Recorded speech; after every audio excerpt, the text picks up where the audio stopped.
जय श्री राम छात्रों। चलिए आइए आज आप लोग का संस्कृत किताब लेकर चलते हैं। देखिए इतना दिन से है आप लोग का जो बताया जा रहा था, सिर्फ अनुवाद बनाने के लिए बताया जा रहा था कि हिंदी से हम लोग संस्कृत में अनुवाद किस तरह से कर लेंगे, लेकिन आज आपका संस्कृत किताब लेकर चलते हैं। कक्षा 10 का संस्कृत किताब जिसका नाम है प्यूषम। देखिए प्यूषम में आपका 9वां में भी पढ़ना है, 10वां में भी पढ़ना है, तो 9वां में है प्यूषम का भाग 1 पढ़ना, और कक्षा 10 में जो है प्यूषम का भाग 2 पढ़ना है। तो चलिए सबसे पहले हम बताते हैं आप लोग को। देखिए किताब में जाने के पहले, किताब में अंदर प्रवेश करने के पहले सबसे पहले यह जानेंगे कि आखिर इस किताब का नाम जो है, इस किताब का नाम प्यूषम क्यों रखा गया। कुछ तो कारण होगा, इतना सारा दुनिया में नाम है, लेकिन इस सभी नामों को छोड़कर इसका नाम प्यूषम ही क्यों रखा गया। और प्यूषम तो प्यूषम नाम हो गया वो, और इतना सारा ये चित्र, मतलब दुनिया में बहुत सारा चित्र है, लेकिन यहाँ पर समुद्र मंथन का ही चित्र क्यों दिया गया, इस कलश का ही चित्र क्यों दिया गया, आखिर इसके पीछे क्या रहस्य है, ये जो है विद्वान लोग हमको क्या बताना चाहते हैं, क्या नहीं बताना चाहते हैं। देखिए कोई भी चीज का उसके पीछे कुछ न कुछ कारण रहता है। कोई भी क्रिया होता है, कोई भी क्रियाकलाप हो, उसके पीछे एक महत्वपूर्ण कारण रहता है। तो आज जानते हैं, सबसे पहले हम लोग पाठ के अंदर जाने से पहले सबसे पहले जानेंगे कि आखिर इस किताब का नाम प्यूषम क्यों रखा गया, और इस किताब पर समुद्र मंथन का ही चित्र क्यों दिया गया। तो अब देखिए इधर सबसे पहले इसके नाम के बारे में हम लोग चलते हैं। प्यूषम का अर्थ होता है सुधा। सुधा मतलब अमृत, अर्थात यह बताना चाहते हैं कि ज्ञान का जो अमृत है वह हमारा यह किताब संस्कृत का किताब है जिसका नाम है प्यूषम। अर्थात संस्कृत ही हमारी ज्ञान रूपी अमृत है। और यहाँ पर समुद्र मंथन का चित्र क्यों दिया गया, तो चलिए आपको हम बताते हैं। सबसे पहले हम आपको बता रहे हैं कि समुद्र मंथन क्या है, उसके बाद फिर आगे हम बताएंगे कि आखिर इसका चित्र क्यों दिया गया, क्या है क्या नहीं है।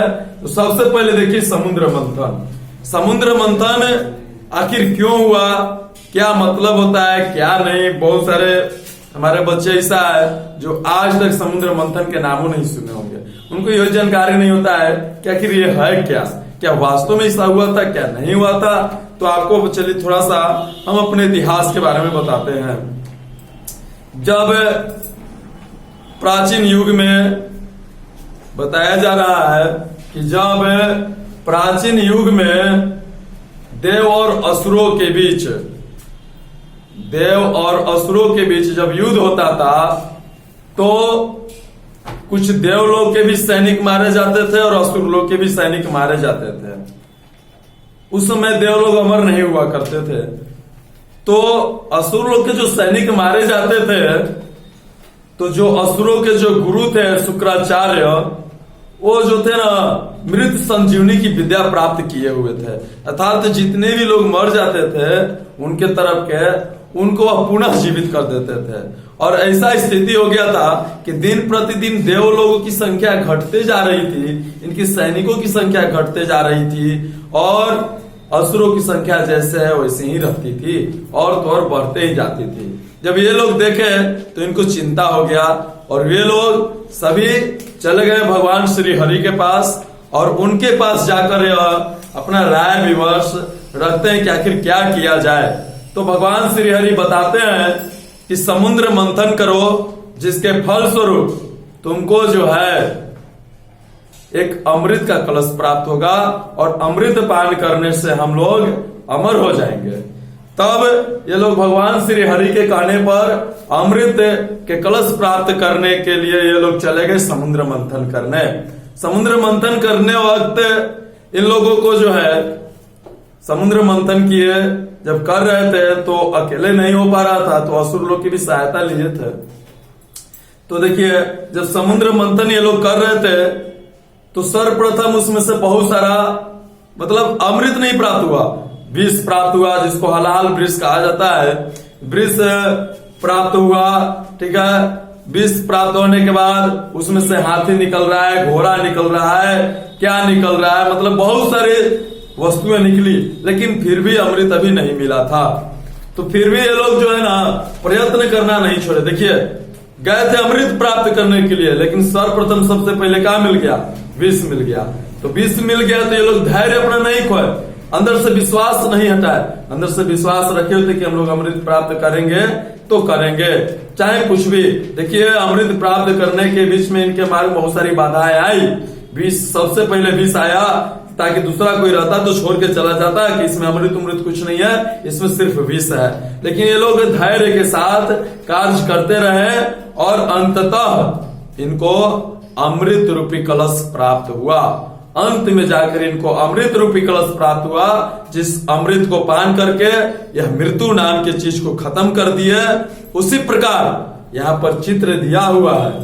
हमको यह बताना चाहते हैं कि हम लोग भी संस्कृत का मंथन करें, किसी भी ज्ञान क्षेत्र का मंथन करेंगे तो हमको ज्ञान अवश्य प्राप्त होगा, ज्ञान रूपी अमृत अवश्य प्राप्त होगी। भले ही शुरू बार में हमको उसमें थोड़ा सा कुछ कठिनाइयां मिलेगी, तो उन कठिनाइयों से घबराना नहीं है। देखिए, हमको यह बताना, बहुत बड़ी सीख दे रहे हैं चित्र के माध्यम से कि जिस प्रकार भगवान लोग भी अपनी कठिनाइयों से नहीं घबराए और अमृत प्राप्त करके ही रहे, तो हम भी मन में यह दृढ़ संकल्प करें, यह विश्वास रखें कि हमको भी यह संस्कृत रूपी ज्ञान रूपी अमृत अवश्य प्राप्त होगी। शुरू में कुछ कठिनाइयां आएगी तो कठिनाइयों से घबराना नहीं है, उस कठिनाइयों से अनदेखा करते, उस कठिनाइयों को छोड़ते हुए हम लोग को आगे बढ़ते जाना है और जाकर अंतिम में ज्ञान रूपी अमृत प्राप्त करना है।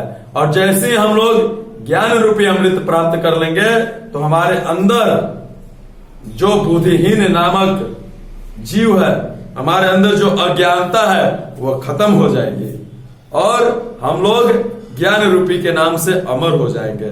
तो यह मंथन का चित्र इसलिए बताया जा रहा था, इस मंथन के चित्र के माध्यम से हमको बताना चाह रहे थे कि कभी भी किसी भी क्षेत्र में धैर्य नहीं खोना चाहिए, प्रयत्न करते रहना चाहिए, अवश्य सफलता प्राप्त होगी।